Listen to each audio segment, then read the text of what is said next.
are starting a new episode of Medical Minutes. And today we have the honor to be with us, Dr. Meir Gershenson. Yes, How are you, Professor Dr. Meir Gershenson? very well, very well. I was very glad to see your presentation on our last meeting on New Orleans. It was amazing because I read your papers, some of your papers about breast, and it was very interesting. And when I saw your presentation, it was amazing because I I had the opportunity to know more about your work and personally your experience. And you have extensive experience in research in the industrial and defense research with infrared imaging.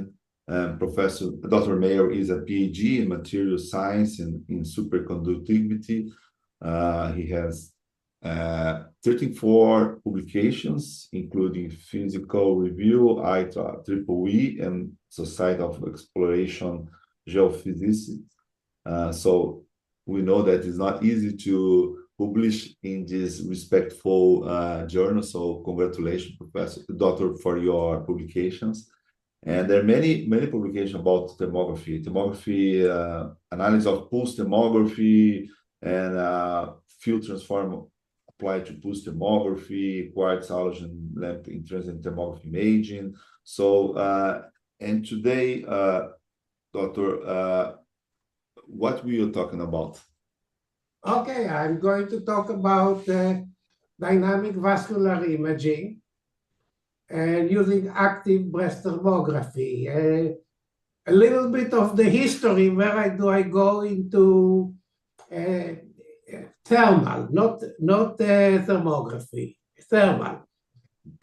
Thank you. During my PhD, I was supposed to prepare some superconducting materials, and my professor was supposed to measure the thermal properties of them, not me.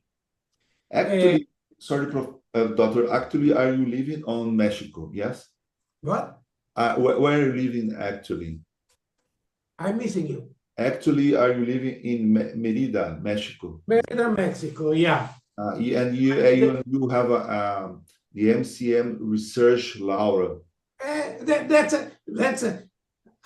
I had this company, and everybody like you to have a company, so I'm using it. No, it's great. It's great. You can tell about, no problem, just for us to know, because here we are here in a group of friends and specialists on thermography. Yeah, it's a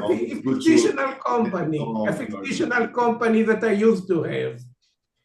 People don't like to have somebody with no company associated. No, but no problem here. Yeah, okay. We are hoping anyhow, I was supposed to make the material, and my professor was supposed to measure the thermal properties.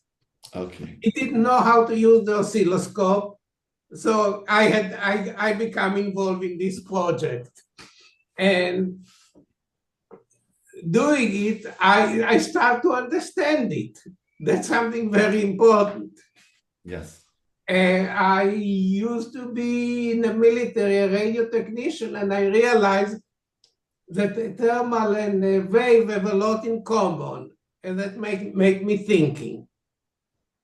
Okay, I together with me is my son. At the time when I was doing it, my son was doing his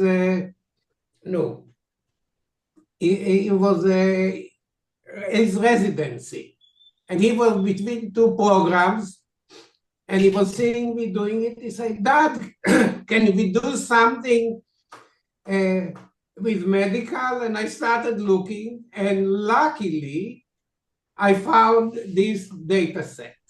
This is your countryman, a Brazilian data set. Yeah. They measure, they took mostly static images, but they did also dynamic. So the dynamic, what they did is they took 20 frames every 15-second interval, and they collect them. This is every second image. Very little change, but there is a change between the images. Now, the good thing, this is the only data available, but there are a lot of problems, mostly medical. The medical data, somebody who doesn't understand medicine wrote the medical data. So it was so bad that somebody wrote another paper criticizing their medical data, a full paper. Uh-huh. But in addition, there's another problem. They didn't stabilize the patient. The patient was standing in front of the camera for 20 minutes. There was no stability. So big part of my project was to re-register the images. Okay. What do I do with the data? First, I do motion compensation. Then I did manual segmentation. And then I subtract room temperature. Now I have the sequence of images. They all appear as a matrix. The first thing I do, I convert this matrix into a vector. Just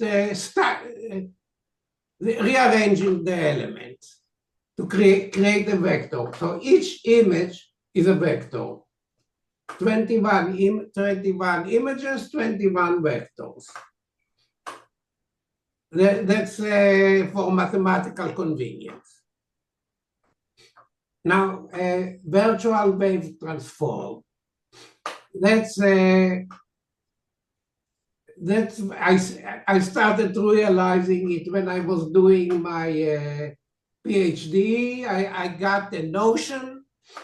Later on, I was working on electromagnetic propagation in conductive media. First, it was in the earth, and then at the Navy in seawater. And I realized that there is a relation between the diffusing propagation of electromagnetic in conductive media and diffusion and wave. In electromagnetic in conductive media, we get a first derivative of, we get the same equation almost, except that in diffusion it's the first derivative of time, and in wave it's second derivative of time. Opa. A group of geophysicists show that you can convert from the wave propagation into a diffusion propagation by putting some integral, where this is the wave function, this is the diffusion function, there is some kernel, and the kernel is giving mathematically, this looks very complicated, but it's easy, but it's not really complicated. It's easy, and it's independent of the whole media. It's just one function for everything. If you look in discrete domain, and that's where we do all the calculation, this integral becomes a matrix multiplication. And it becomes a matrix multiplication, and you invert the matrix, and you get that you can get the wave out of the diffusion function. There is one problem with this equation. It's what mathematicians call ill-posed. What it means that it's extremely sensitive to noise. It's extremely sensitive to noise, and people knew this equation, but I had to come and show how you can invert the matrix. Okay. And to invert the matrix, there are some tools to invert ill-posed matrices. You pay for being ill-posed, and that is, you are not going to get the nice wave behavior, you get a low resolution. And the low resolution depends on the distance to the trouble and on the noise level. Okay, Professor. Just 1 minute for us, just to explain for the people that are seeing now. So you have a data. You use a data bank of images of some cases where the breasts were submitted to a cooling, and you use Forgot. to calculate the vascular reaction. Is it? Here. Okay, forgot to say. You put the patient in front of the camera after acclimatization. Mm-hmm. You take a fan, you start the fan, Mm-hmm. you turn on the fan, you turn it off, and you start recording. That's not what I like to be. I like it to start recording before you start the fan, but that's what they did. They started, the first image is without fan. After the fan was off, after they turn off the fan, they just measured the rewarming. They didn't measure the cooling. But you prefer to study the whole from the beginning to the end. Okay, so at the end, it's possible to see that the last images are more hot. This is actually the static image. This is actually the static image, which mathematically should be the same as very late. Okay. But these images are not yours. It's from a data bank from the... Yeah, and more than that, yes, when they did the fan, on each patient, they decided when to start and when to stop, and they didn't record it. By looking at the image, they decided when to stop, and I need to know it. I do mathematics. I don't do, they were just expecting to do some AI or something. And AI doesn't understand the mathematics. Yeah. Okay. And okay, so we can convert the diffusion propagation, which is heat, into a wave-like. And wave-like is on wave, people know how to interpret it. Ultrasound, like ultrasound, you can tell how far it is, what direction it is, and so. Wat ga je doen aan boodschappen? Okay. You can go ahead, Professor. Dr. Meir. Okay. Now we do some post-processing on the images. After we do the conversion to virtual waves, now they are wave-like. We do matrix factorization. We have a matrix which describe all the images as vectors. We do factorization.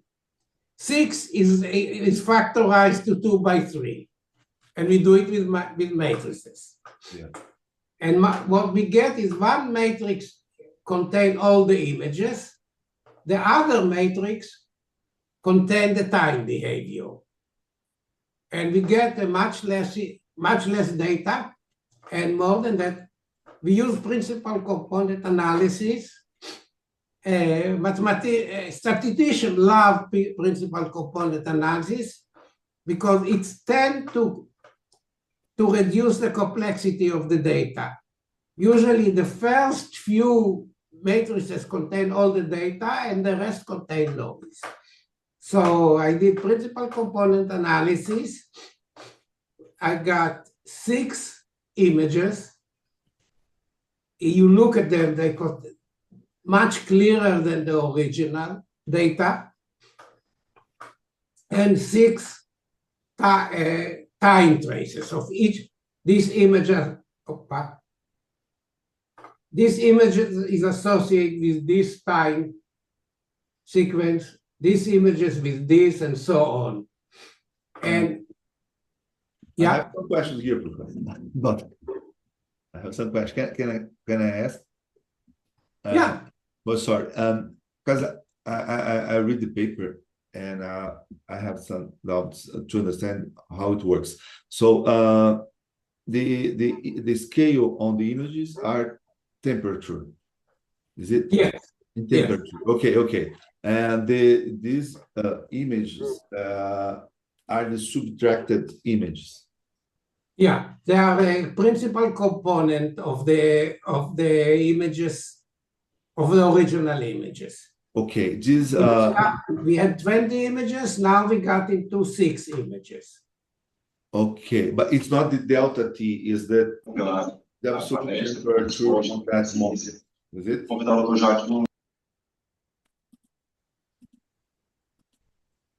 Did you understand, Professor, the question?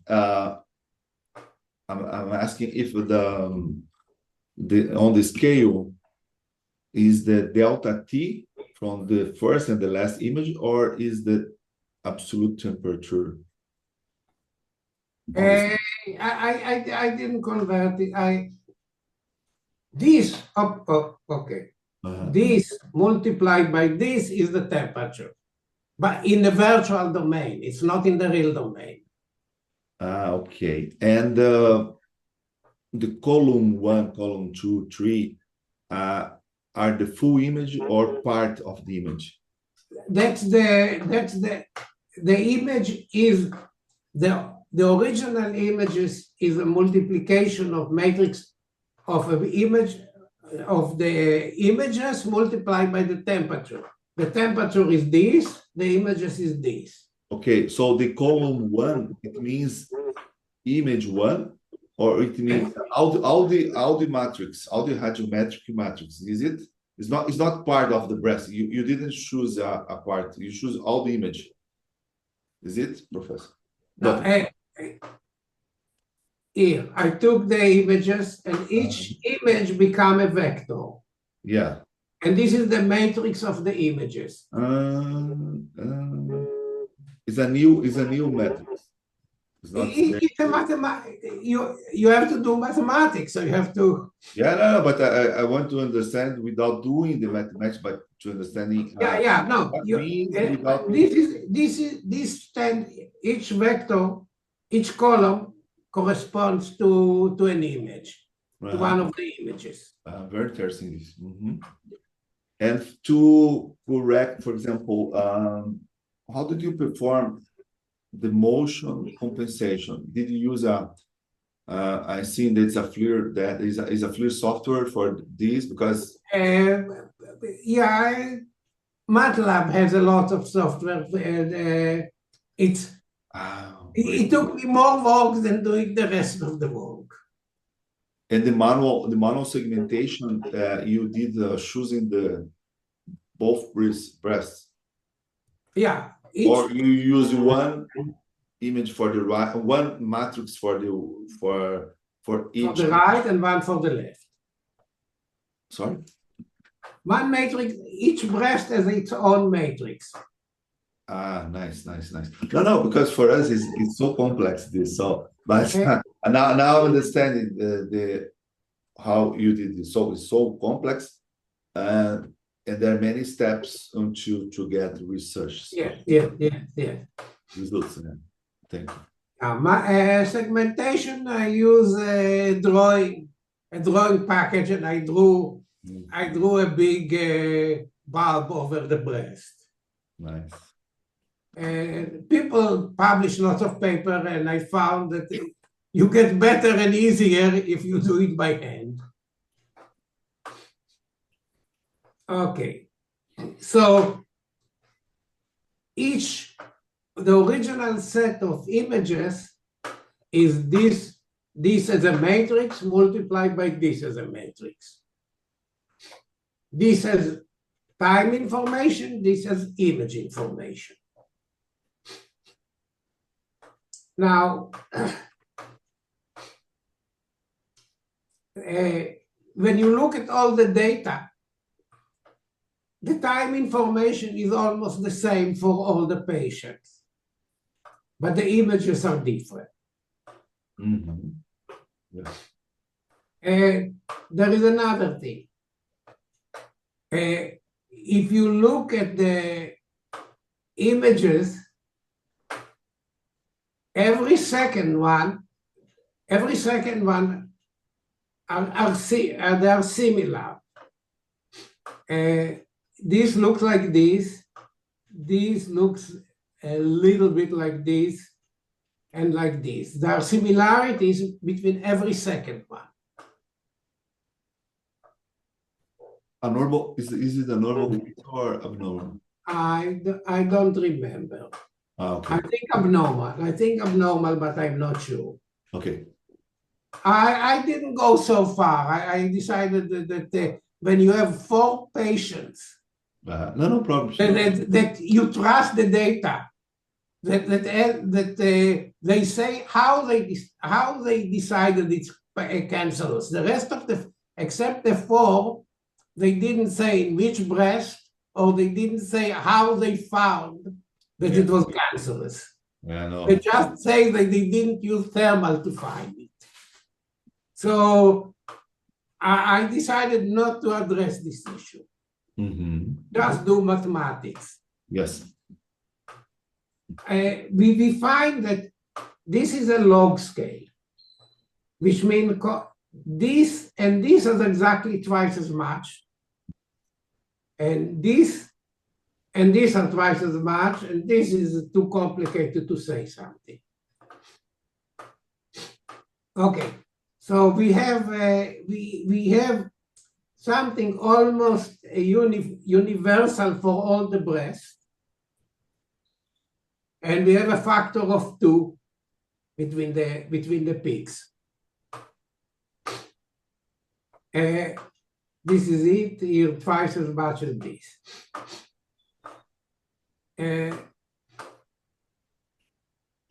Okay.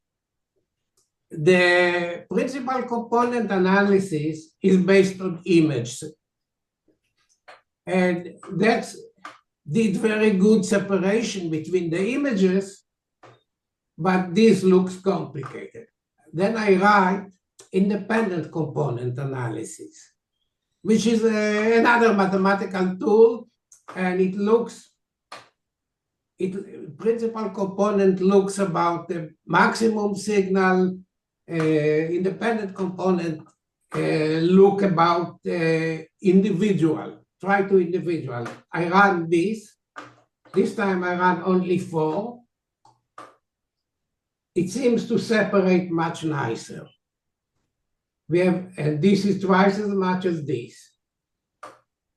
Also remember that this image was similar to this image, and this image was similar to this image, but it's twice the time in the virtual domain. It means twice as the distance. Okay, now what create similar images at half the time, and also here it was the opposite polarity. The signal was opposite polarity. What in non-destructive testing, by the way, if you look at my back here, I'm still doing non-destructive in thermal, and we send the heat signal and we measure the reflection using virtual wave.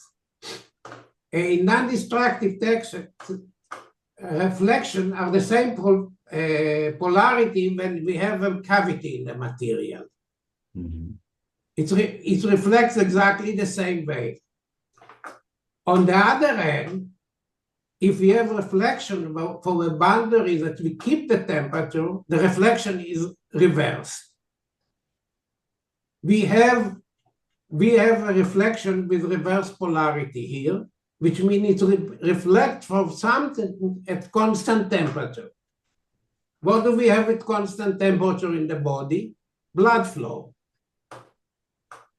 The heat capacity of the blood is very high, and we get replenished blood all the time. So the temperature is not affected by the heat that comes from this. In this case, it's cooling by the cooling that comes from the surface.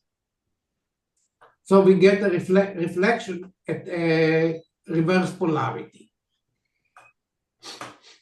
And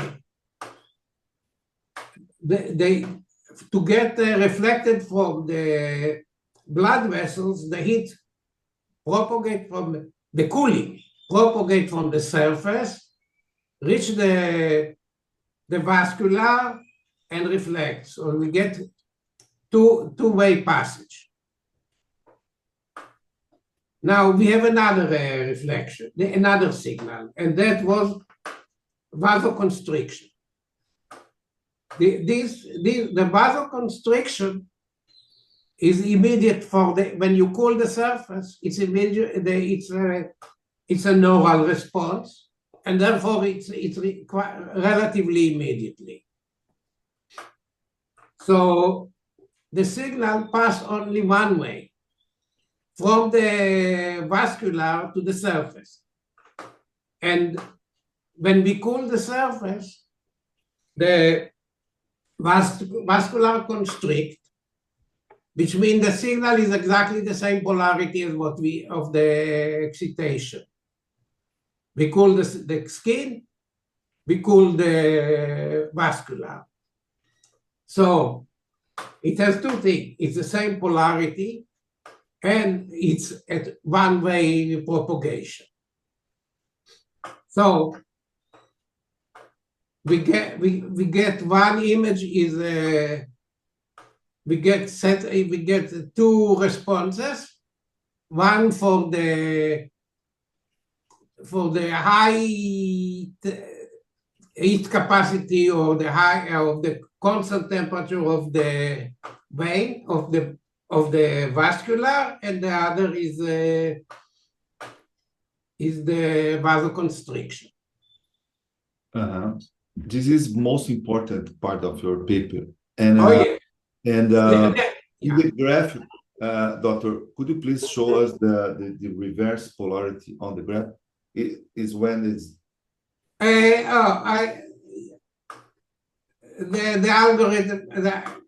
algorithm presents everything as positive. Only here you see it as a no. Here, one second. I didn't look it for a while. This one and twice as much is, I think, this one, I think is this. This is the reverse polarity. Okay. So it means that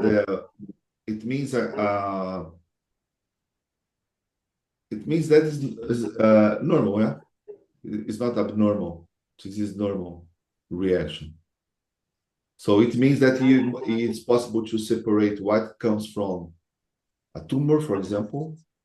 No. This is a normal behavior. All the breast behavior this is almost universal to all the breasts. Normal, yes. It's not. This particular shape is almost the same for all the patients, healthy or not. Yeah. Okay. This is a little bit different. Okay, so now we have this image, and this is the latest. This is the latest response. The veins and the arteries are usually deeper. So I associate it with arteries. And when I said it to Jonathan, my son, he said that the reason the arteries are deeper is because they are higher blood pressure and you have to protect them more. I have an alternate explanation. The veins are collecting the heat from the body. Mhm. They have to deliver the heat to the skin. So they are going closer to the skin. Yeah. Yes. And so I think it's a better explanation than protecting them. Mhm. So these are the deeper things. This is the deeper arteries. These are the deeper veins. And now here, and this is the vasoconstriction. Mhm. The arteries are almost the same. The vasoconstriction and the image of the arteries are almost the same. Okay. The number 1 and number 3 is the same case, is it? It's the arteries. One is deeper than this, but also twice as deep as this, which means this is the heat coming from the skin, Mhm. going to the arteries and coming back to the artery, to the skin. Mhm. This is the vasoconstriction. It's come only from the artery to the skin. Mhm. And the vasoconstriction is almost the same as the image of the artery. Mhm. It's different with the veins. It's quite similar, but not the same. Very different. Yeah.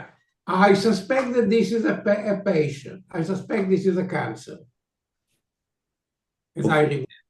remember. The picture number 2 and 4 are different patients. The 1 and 3 is the same? No, it's the same patient. It's the same. This is arteries, this is veins. Okay. And the number 3 is vasoconstriction. And number 4 is vasoconstriction of this. Okay, but it means that is column 1, 2, 3, and 4? Yeah. 1, Okay. 2, 3, and 4. Okay, so here we have a way to sure we're talking about mathematics. So, but let's try to see in a real life or in practice. I know that's not validated yet, but if it was really validated with many patients, etc. Yeah, I have three patients. No. But imagine that we have this situation. So, okay, we have this. We know that this is really what you're seeing. So it's really validated. So in analysis, as a report, for example, we could have these 4 images collected after cooling of the breast, and also the graphs. And so the interpretation here to answer if it's normal or abnormal is that we have the reverse polarity, is it? And that is proved on the last image, in the 4th. Or you cannot do that. I suspect that this is signature of a cancer, but No, but if it was just to simulate what we could extract of this if it really was a cancer, for example, just for us to in the future to test this hypothesis or go ahead with this research if you think interesting.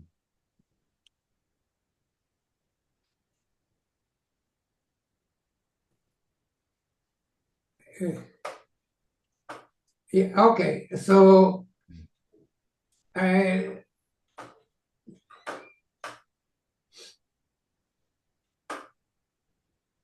okay.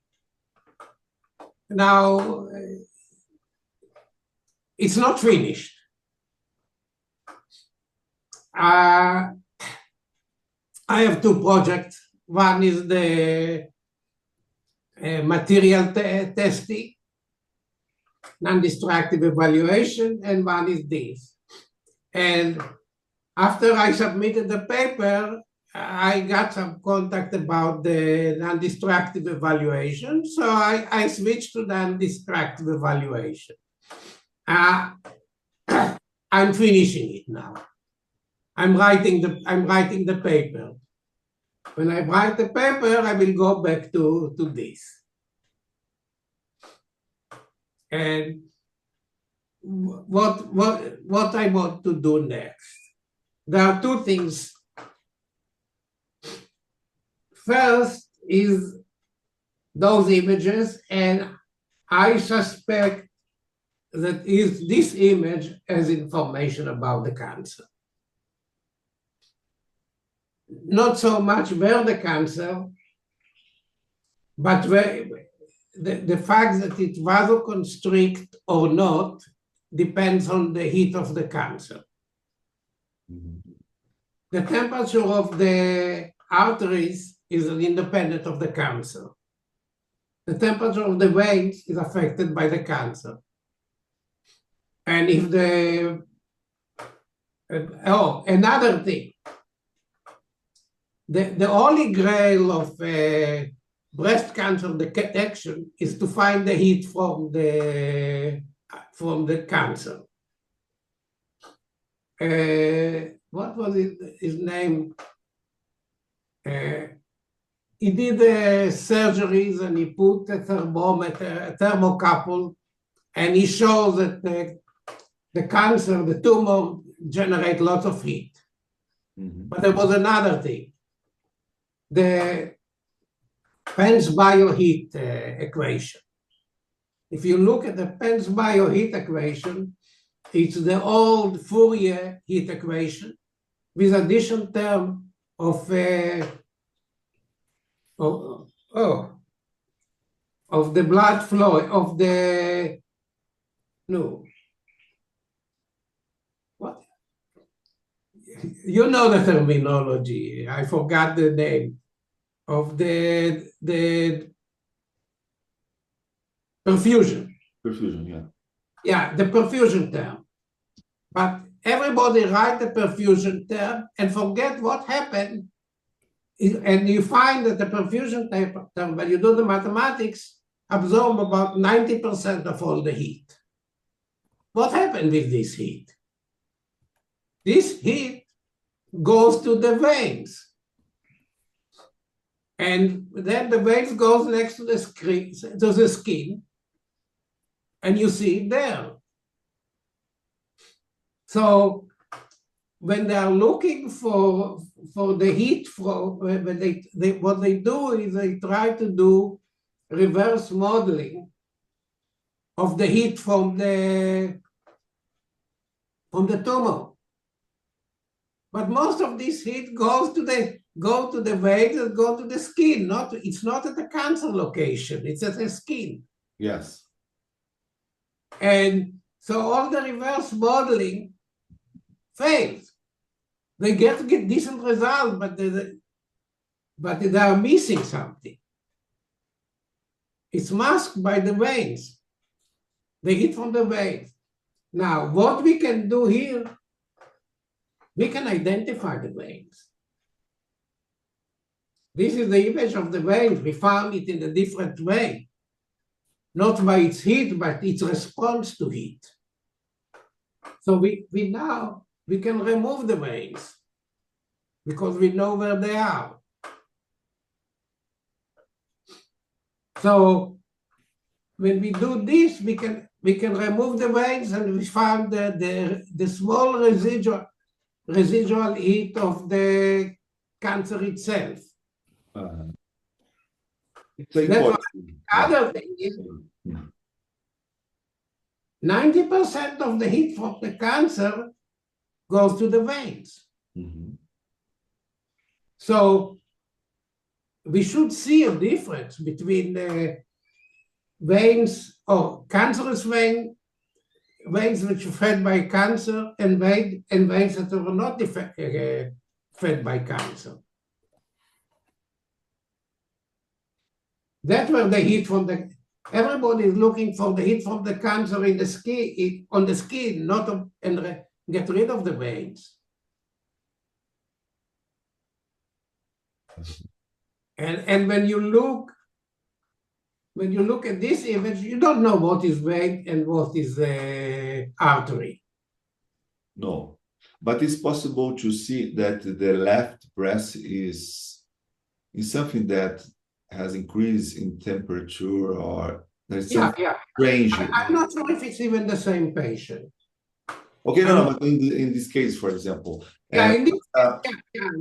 what you're trying to identify the exact location of tumor, because is it? I believe that you want to know the exact location, because when we see this image, we cannot sure if it's on the medial or the lateral on the breast, because we have the veins spreading the heat, and so in this phenomena, it's not possible to say exactly where is the tumor, and this is why we don't recommend, or we avoid doing biopsy guided by infrared image, because it's not possible to identify exactly the way.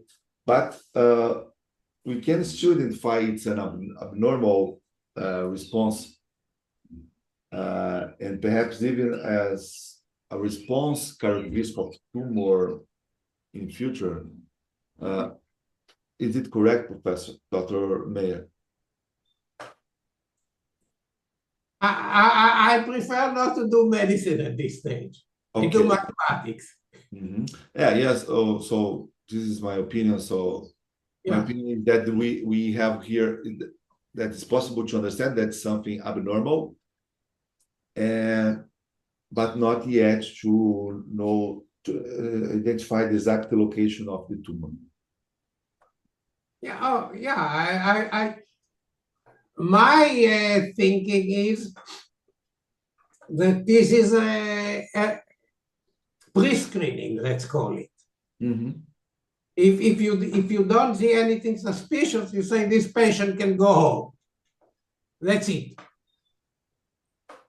Anything suspicious, you go to the next more expensive medical test. And unpleasant mammography. Yes.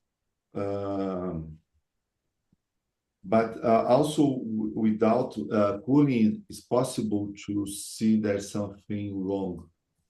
Look like something wrong. Sure, if you do the cooling, you increase the difference, and as you're showing,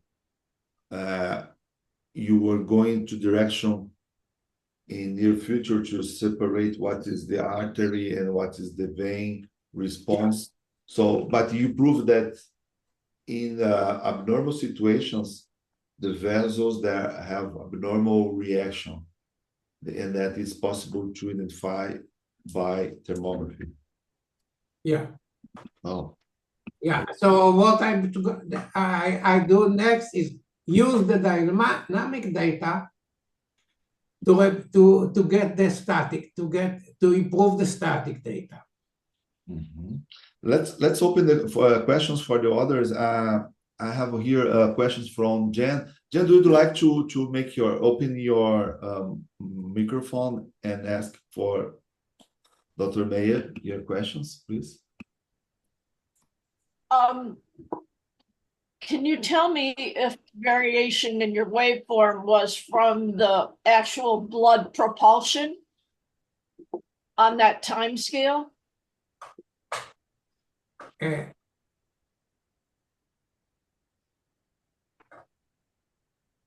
This one?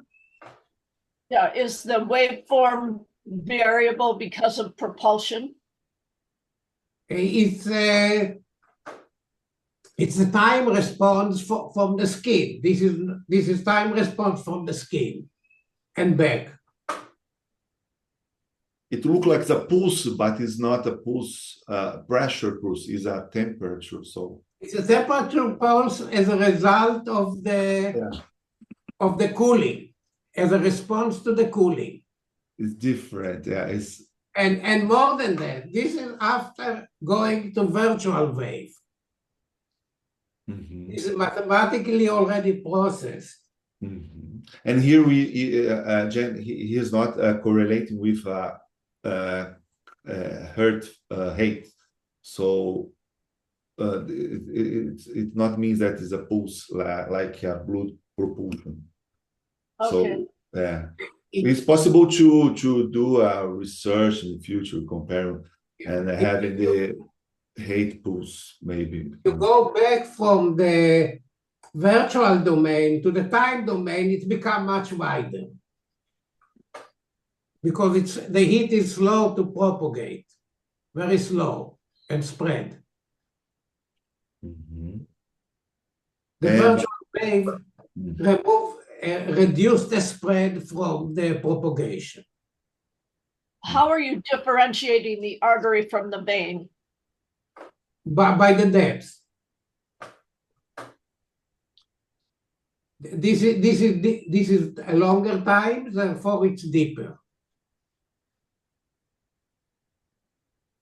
and visually, it's possible to localize this in the image, Dr. Mayer. It's possible to point on the Oh image yeah, those where, are the those where are the the artery. those are the images. Okay, but exactly local of the artery is all the yellow because the yellow look like the vein. So is it because most of the time we have a mix there? Huh? Is the vein close to the artery? Is it?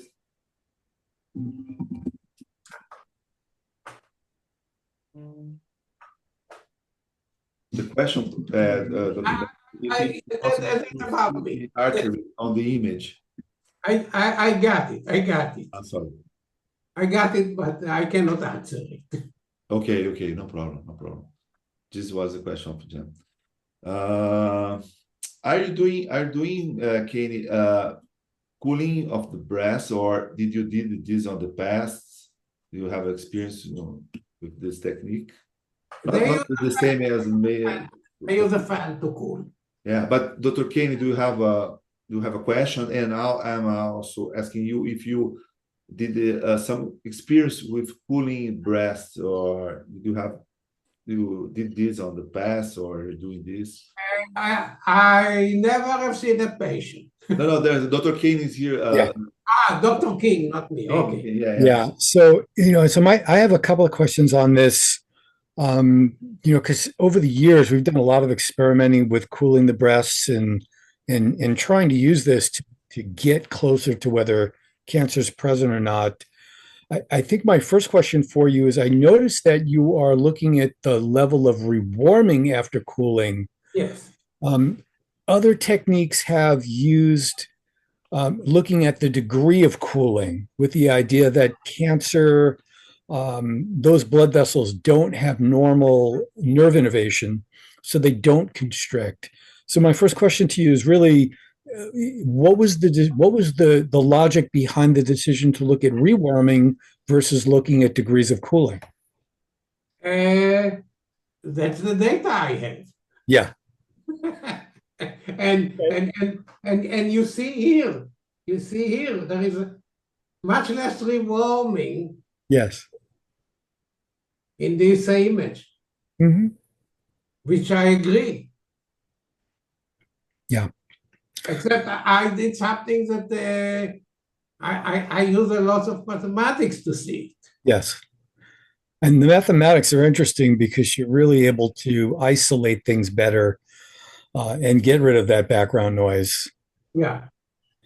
My second question was, did you experiment with other types of cooling?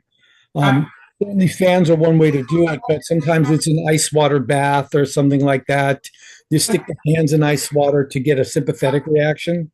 It's a public data. I have no, I would have done it differently, Yeah. but that's it. Yeah, this is what you had to work with at the time. Yeah. Yeah. No, makes sense. Makes sense. Thank you. But there's something interesting, Kate, that the veins and the arteries in neoangiogenesis, they don't have a sympathetic nervous system to contract, but this is just around the tumor, and it's not out the breast. But the tumor release vasodilatory substance and make there's a chemical reaction that causes vasodilatation artery and vein, and also the metabolism that is increased, so it comes Right. more blood and go out more blood. But the vein on the skin,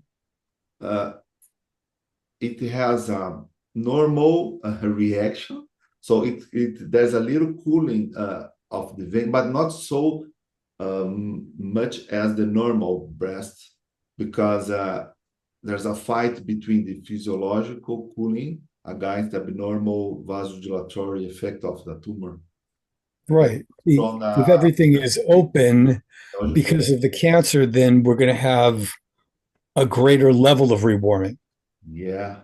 Yeah, we'll have the greater level of warming. Whereas if you're measuring degrees of cooling, you're trying to test, does the sympathetic shut down?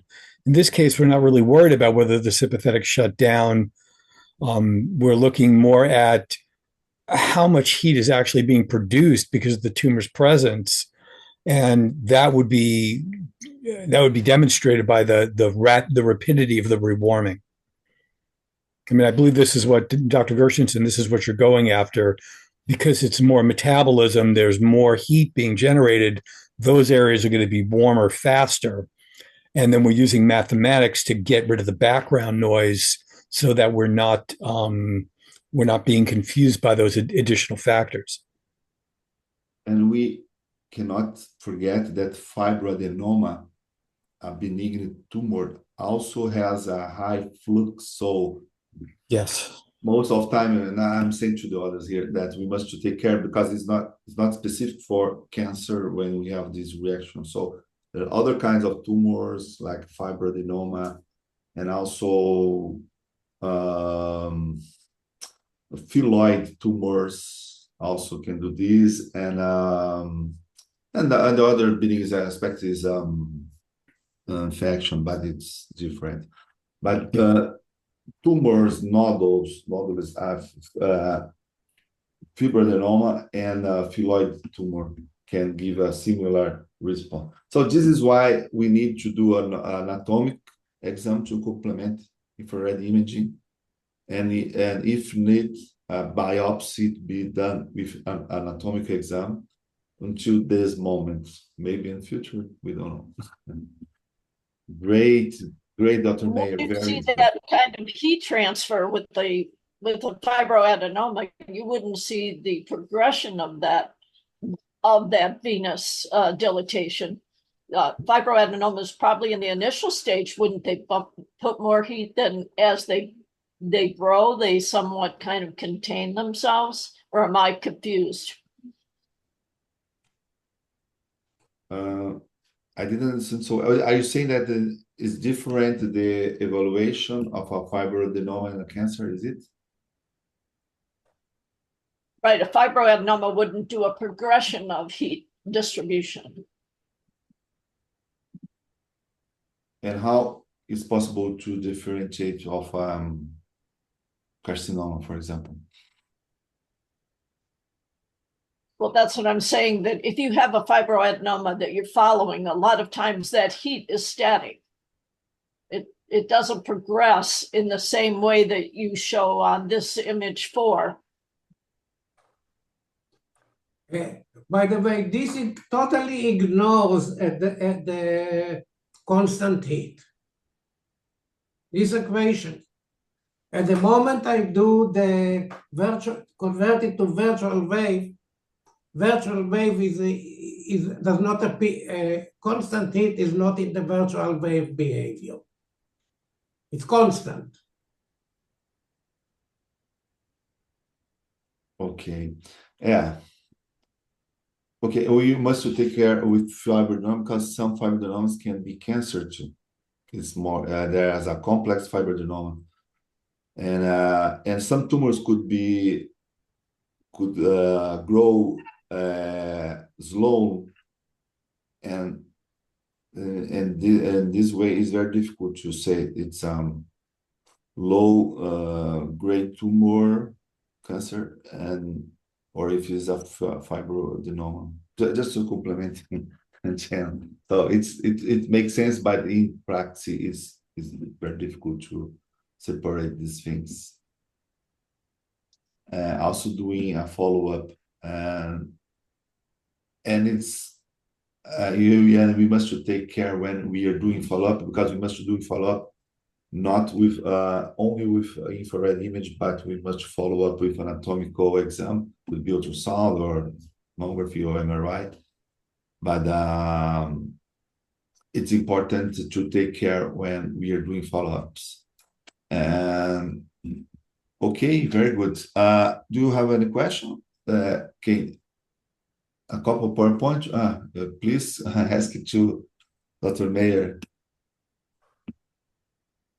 Yeah, Dr. Meir, this is more of a not so much an academic question, but I'm curious if you'd be willing to share this PowerPoint presentation with us so that it's something that I can compare to your paper and just study it and alert a little bit more about this. Yeah, yeah. Yeah, But that would be great. it's the same as the paper. It's just reduced. Yeah, but that's sometimes helpful see, for myself, I don't have the mathematics background. I have the clinical background. So I'm trying to understand enough of the mathematics to plug it into a clinical situation. And sometimes this overview from the PowerPoint presentation helps me understand the details of the paper. Okay. That would be great. Do you have no, I never gave you any. Okay. How do I post it? I will send it to you, Dr. Meir, and then you send it. Okay. Thank you, Dr. Meir, for your insightful presentation of your research. So we hope to see news next year, maybe some news in your research. We are here open to collect data if you want, or images, or try send you images and cooling images. So, and this way you can have a more specific information. So the age, the biopsy result, these things. The result of mammography. They didn't have results of mammography. Yeah, I know. And I suspect that most of this was a public clinic. I suspect that most of the patients were in very advanced stages. Here we are with Professor Eddie. Professor Eddie, could you please open your audio? It's an honor to have you here.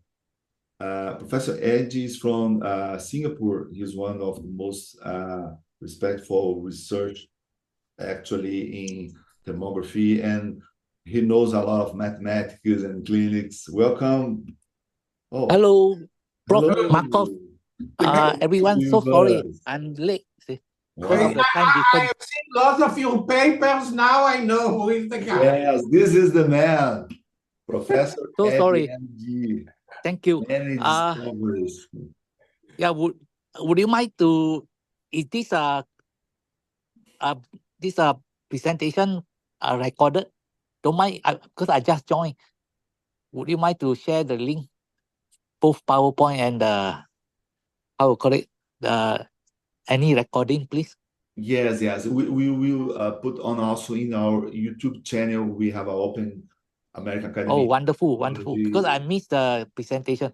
I just wonder, we also have a way to do it for this dynamic active tomography using the tissue activity ratio to interpret at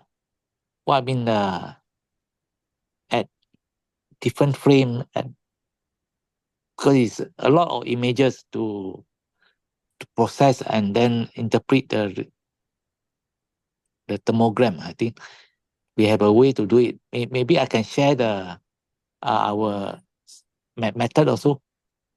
through this through some paper. Is it okay? I try to share it. Yeah, this. Thank you so much, Professor Eddie. We know that you have papers with carotid and other diseases, and also breast, and it's very good to have you here with us, and we expected to listen one of your class in others meeting with us. So welcome. You can here's our open meeting every Saturday at the same time, and you're using the same link you enter now, and we are open to this scientific discussion and every Saturday. Okay. So thanks I so see. much to come Oh, here. this is very nice. Yeah, very good. I will share my some paper to you also. Sure. Thank you. Thanks so much.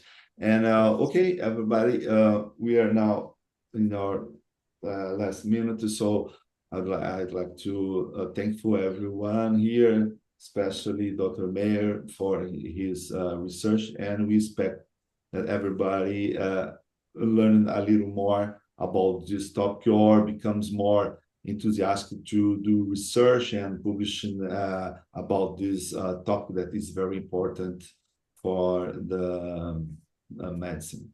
Thanks so much, and good Saturday for everyone here.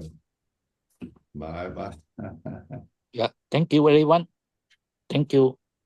Thank you. Thank you, Dr. Gershenson. Thank you. Thank you, Jen.